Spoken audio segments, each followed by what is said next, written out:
Who won the Second World War? The Soviets? They were the first to enter Berlin. They were the ones who effectively destroyed Nazi Germany. They lost 27 million people. Britain? They were the ones who stood alone in Europe. Churchill's words, "We shall never surrender," passed into history. France? They resisted occupation, showed defiance, fought at Normandy. All wrong. The real winner of the Second World War was not the side that shed the most blood on the battlefield, but the side that came out of the war most profitably, the United States of America.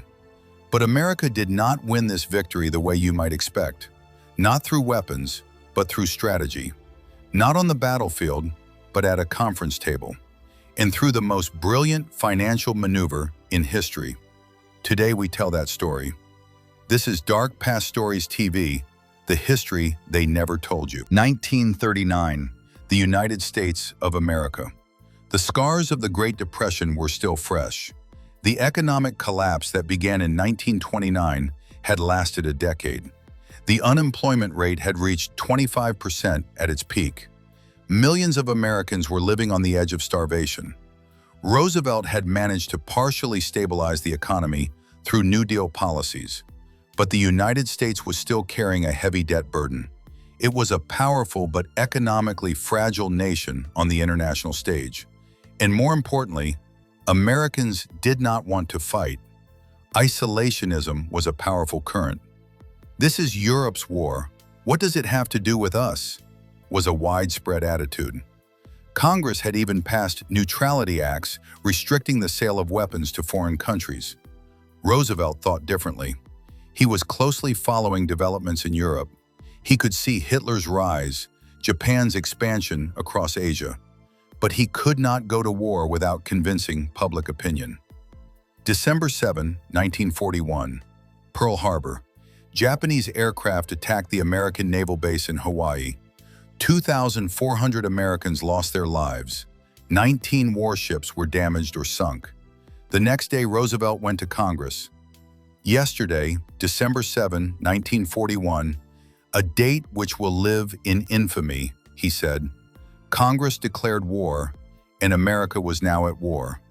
But more importantly, America was now calculating how to come out of the war profitably. When America entered the war, something strange happened.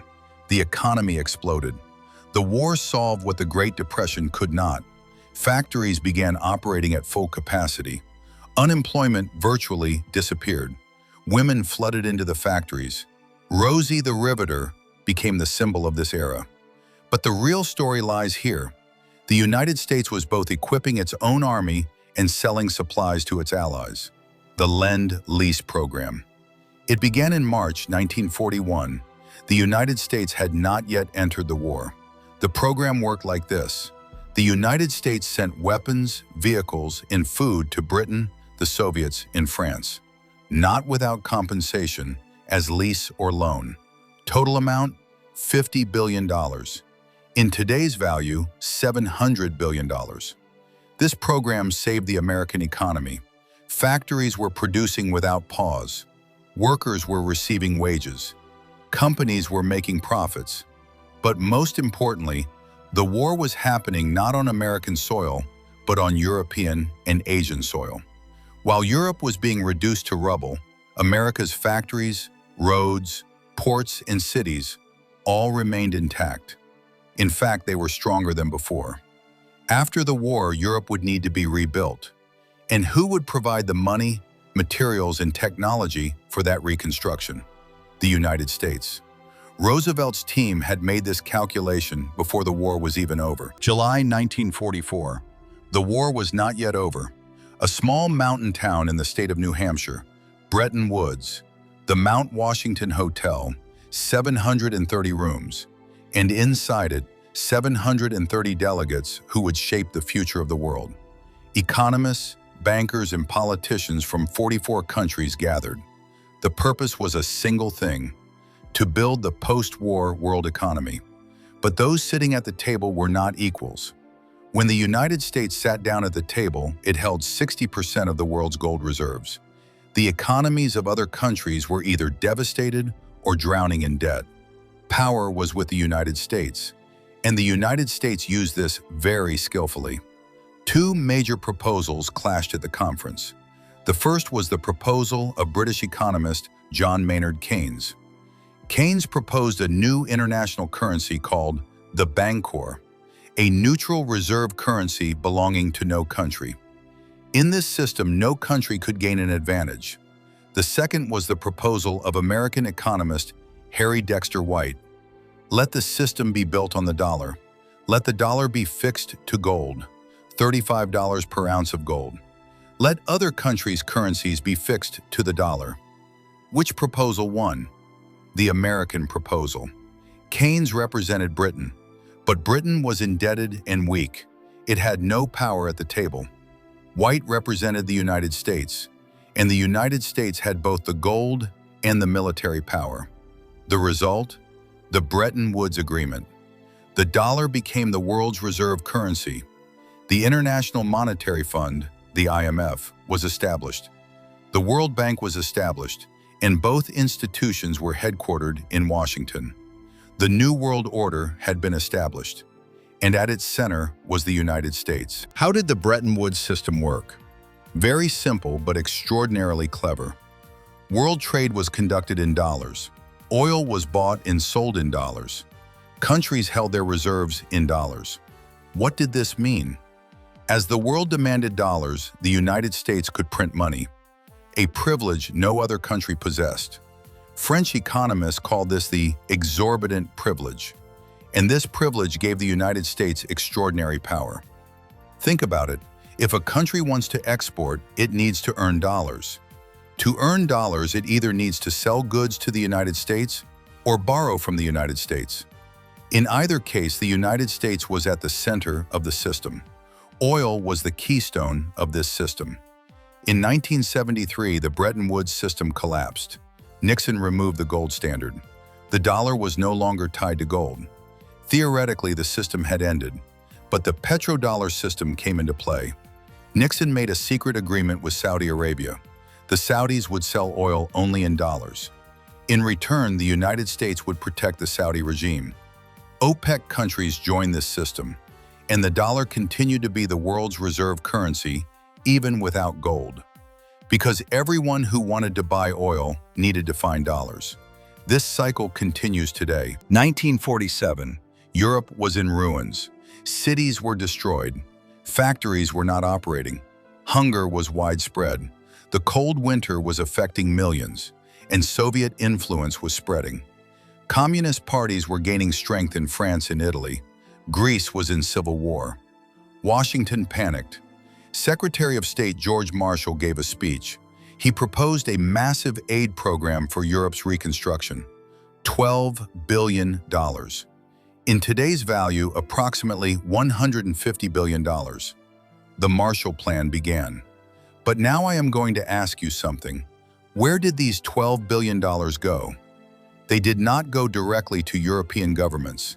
The large majority went to American companies, because the aid was sent not as money, but as American goods, American machinery, American food.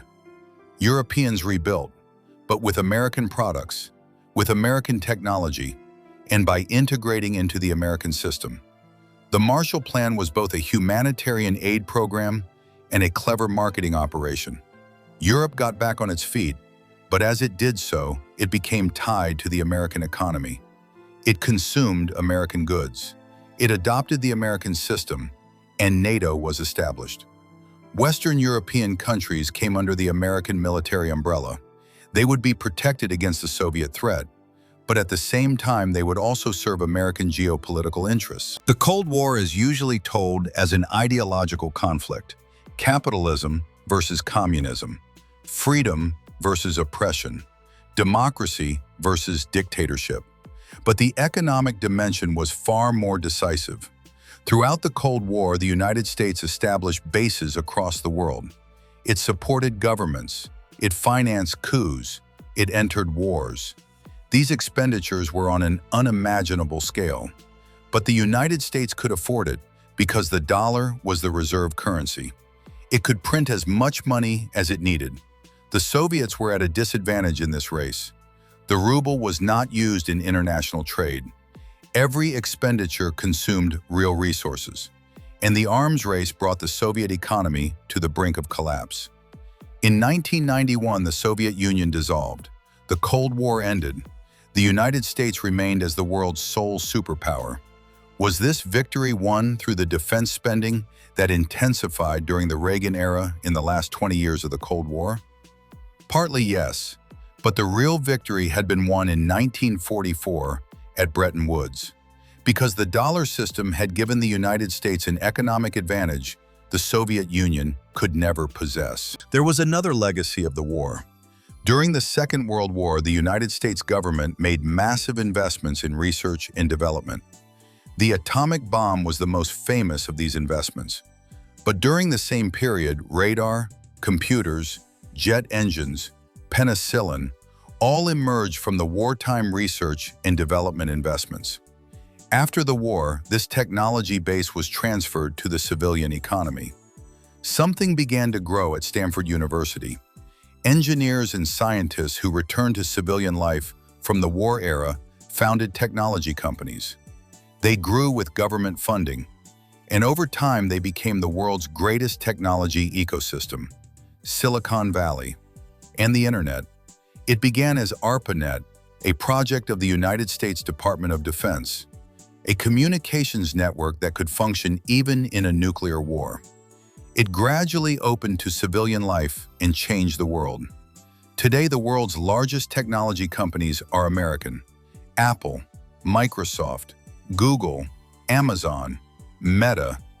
The roots of these companies trace directly back to the technology investments of the Second World War. But we also need to see the other side of the picture. America did not establish this hegemony without cost. More than 400,000 American soldiers lost their lives. This figure cannot be compared to the Soviets' 27 million, but it was still a heavy price. Post-war military expenditures reached enormous proportions. Korea, Vietnam, the Gulf, Iraq, Afghanistan, every war cost trillions, and these expenditures reduced domestic investment, education, infrastructure, healthcare. Resources that should have gone to these areas were channeled into military spending. Today, America's infrastructure is deteriorating. Bridges are collapsing, rail systems are outdated, and the healthcare system is the world's most expensive, but most unequal. This is the price of hegemony. So will this system last forever? No.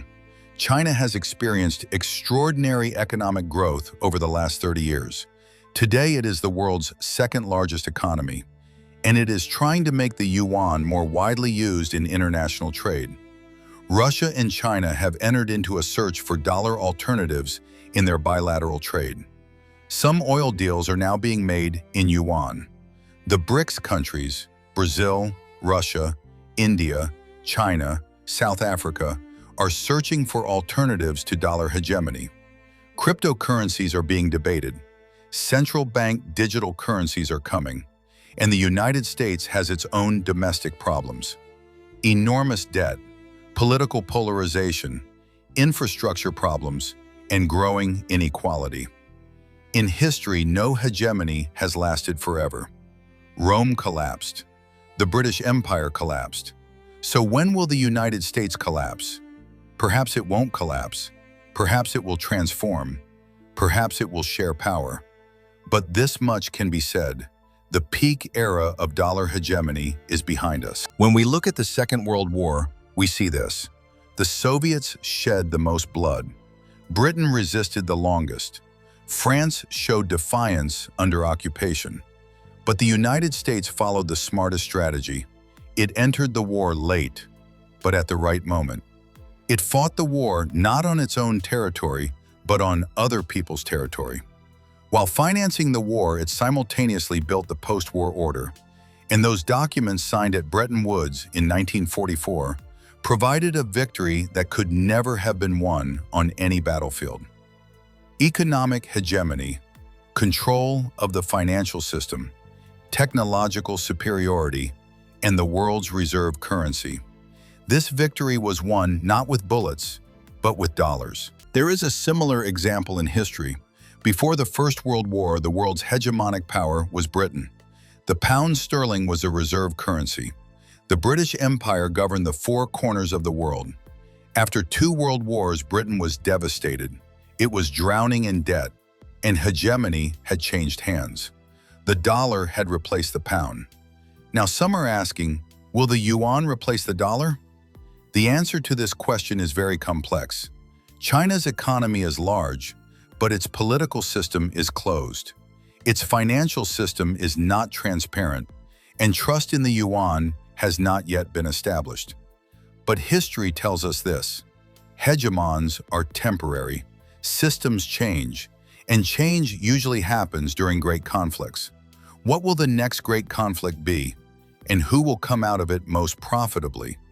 Perhaps the next generation will answer that question. The Second World War ended in 1945, but the real legacy of the war began after 1945.